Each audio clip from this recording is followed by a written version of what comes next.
é possível, até pela combinação, só o Flamengo estar entre os 4.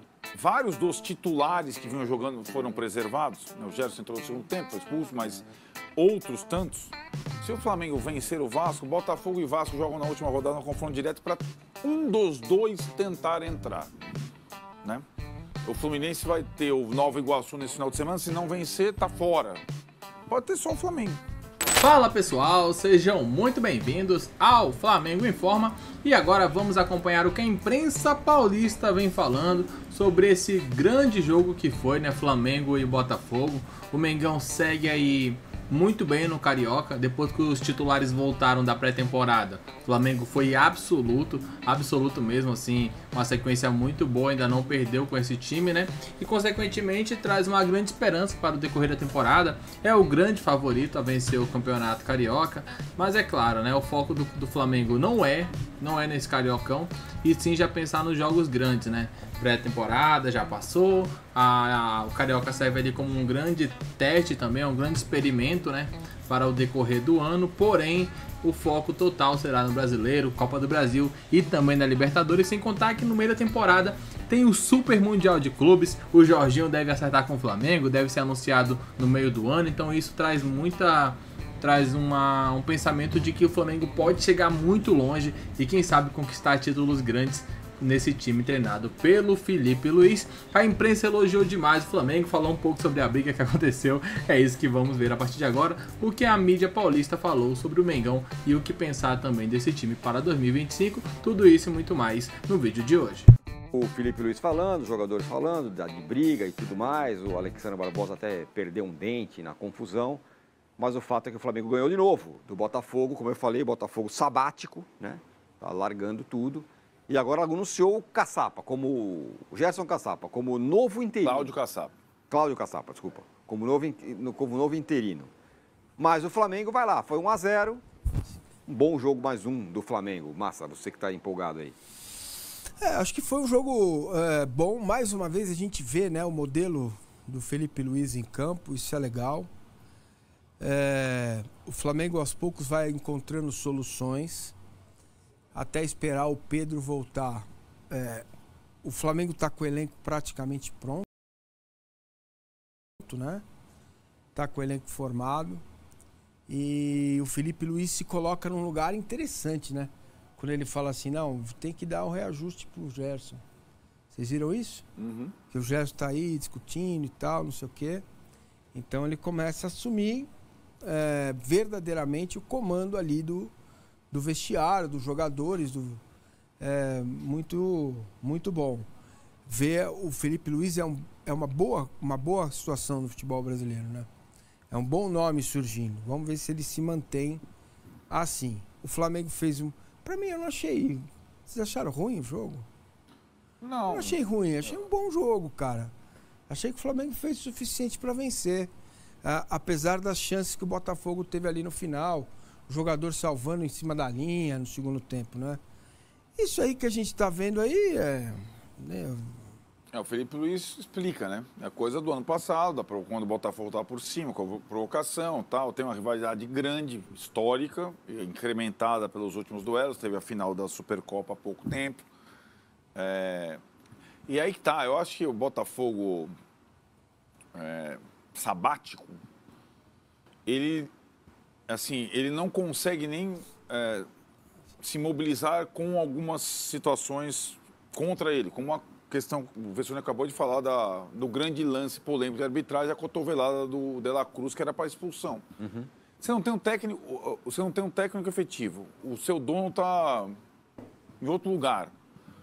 Eu fico me colocando no lugar dos jogadores do Botafogo remanescentes da campanha do ano passado, como o Barbosa. E esse rapaz? Sem técnico, dono tal, aliás, tinha atrasado a premiação, né, dos jogadores. Cara, os caras estão largados, velho. Estão largados. Para você explicar a questão do Caçapa, só para o interino, assim, sai o técnico que dirigiu o Botafogo até agora, volta para o Sub-20, entra o Caçapa para essa parte final, até o Botafogo contratar um técnico efetivo. É várzea. Não é estratégia, é várzea. É muito boa essa definição. Os caras estão largados, né? Faltam 15 dias para fechar a janela a primeira, certo? O Massinho tem essa conta na cabeça, por outros motivos. Em 15 dias, o Botafogo vai formar um time para o semestre e contratar um técnico em 15 dias com essa... E o que acontece nesse campeonato, a gente vê a classificação aí, o Flamengo tranquilo, é possível, até pela combinação, só o Flamengo estar entre os 4. A derrota coloca pro Botafogo, o Vasco é o outro grande que está entre os 4. Só que o Vasco joga contra o Flamengo e contra o Botafogo, nas 2 últimas rodadas. É bem possível. Se o Flamengo vencer o Vasco e o Flamengo contra o Vasco vai ter a volta. Ontem, vários dos titulares que vinham jogando foram preservados. O Gerson entrou no segundo tempo, foi expulso, mas outros tantos. Se o Flamengo vencer o Vasco, Botafogo e Vasco jogam na última rodada no confronto direto para um dos 2 tentar entrar, né? O Fluminense vai ter o Nova Iguaçu nesse final de semana. Se não vencer, está fora. Pode ter só o Flamengo. O Botafogo estava acostumado com esse cenário de não disputar as finais, mas não é o estadual que me preocupa o Botafogo. É a questão do resto do ano. Largar a Supercopa, a Recopa, significa você não valorizar os títulos que você conquistou a temporada passada. Simples assim, o campeão brasileiro, o campeão da Libertadores, contra o Racing. Então, eu acho, cara, pode ser revolucionário, diferente, essa estratégia, esse ano sabático, mas, cara... Eu não sei o que é, na verdade, como disse o Vessone ontem, a gente vai analisar como. A gente não sabe o que está acontecendo, o que é. E sabe por que você faz isso daí, de efetivar alguém que vem de fora, um suposto auxiliar, e aí você um interino efetivado, na teoria, né? Porque, para não deixar o largado, como vocês disseram, porque para um elenco, num CT... O cara tá entrando no campo para treinar, ele olha lá e fala, olha quem tá aí. Aí você vai indo lá, cara. Se o Arthur Jorge tá ali, cara, o comando tá aí, cara. O comandante tá aí. É outra visão. Claro. Internamente é outro mundo. O jogador de futebol não respeita muito o interino. Esse cara vai sair já, tal, e vai levando, e vai levando. Talvez ele não tenha essa noção, o Textor, de como é isso dentro do futebol, não é possível. Não sei se já aconteceu na vida de vocês, do ponto de vista profissional, quando você está trabalhando numa empresa e as coisas começam a ir mal, aí começa a ir embora um, embora outro, aí sai o chefe, aí sai não sei quem, e tal, claro. E aí você vai ficando, essa é a sensação, um certo abandono, né? Então... Vamos jogar com o Flamengo lá 2 vezes. Sem técnico, vai do jeito que tá, nem o Textor não tá aí. É um desrespeito com o Botafogo, né? E com os caras que estão lá, inclusive. O Textor tá fazendo com a instituição desrespeito. Né? Tá todo mundo falando, não, viva o Textor, que legal. Que o cara... dá uma atenção que o Textor falou assim, bom, agora eu já te dei aqui um brasileiro, uma Libertadores, agora vou cuidar da minha vida. Me dá o prêmio aqui, que eu vou pagar as contas do Lyon. Não dá essa impressão? Até porque nas operações todas de transferência, já é assim. Tira quando quer, põe quando quer, vai para o mesmo clube, retira, vira um hospedeiro e as pessoas se acostumaram. Até então era só nas transferências. Agora está um pouco no dia a dia, no campo, nas tomadas de decisões. Né? Está extrapolando um pouco isso. E o Flamengo, como disse o Arnaldo, pode caminhar para ter uma semifinal, inclusive só com ponta pequenos. Uma fase final só com pequenos. E até o Flamengo deve estar olhando e falando, vai, pelo menos um, né? Pra dar graça. Pior que é verdade. Sim. É isso, a responsabilidade vai ficar toda com o Flamengo, se isso acontecer, mas o Fluminense me parece praticamente fora. Né? O Botafogo também. Eu vou fazer uma outra pergunta para vocês. Vale como uma enquete. Lá vem. Quem é mais dominante no seu estadual? Sabia. O Flamengo no Rio ou o Corinthians em São Paulo? Calma aí. Quem é mais dominante neste momento, neste estadual? Esse estadual. Em 2025, quem é mais dominante no seu estado e no seu estadual? Corinthians, né? Corinthians ou o Flamengo? Pela dificuldade que o campeonato oferece, o Corinthians. Ser o Flamengo, fazer o que o Flamengo faz, é mais fácil do que o Corinthians fazer o que ele faz. Sim, mas isso não significa que ele não seja mais dominante. Para mim é o Flamengo. O Flamengo pode chegar numa fase adversário. O Flamengo pode chegar numa fase final sem grandes. Hein? Não, assim, vai. Talvez o que o Corinthians está fazendo seja mais difícil. Os 17 pontos do Flamengo são menores do que os 25 do Corinthians. Eu concordo com você. O trabalho do Corinthians é maior, é mais de te olhar assim, é mais difícil fazer isso. Mas quando você se faz a comparação entre seus adversários, para mim o domínio do Flamengo é maior. Estou falando, o Flamengo jogou metade do campeonato com o time reserva, os outros também. Só que só o Flamengo está lá em primeiro. Os outros não vão passar, pensa. Mas eu acho que a própria circunstância, né? O Botafogo desleixado, o Vasco com problema. Que faz o Flamengo ser mais dominante. Mas o campeonato em si é pior.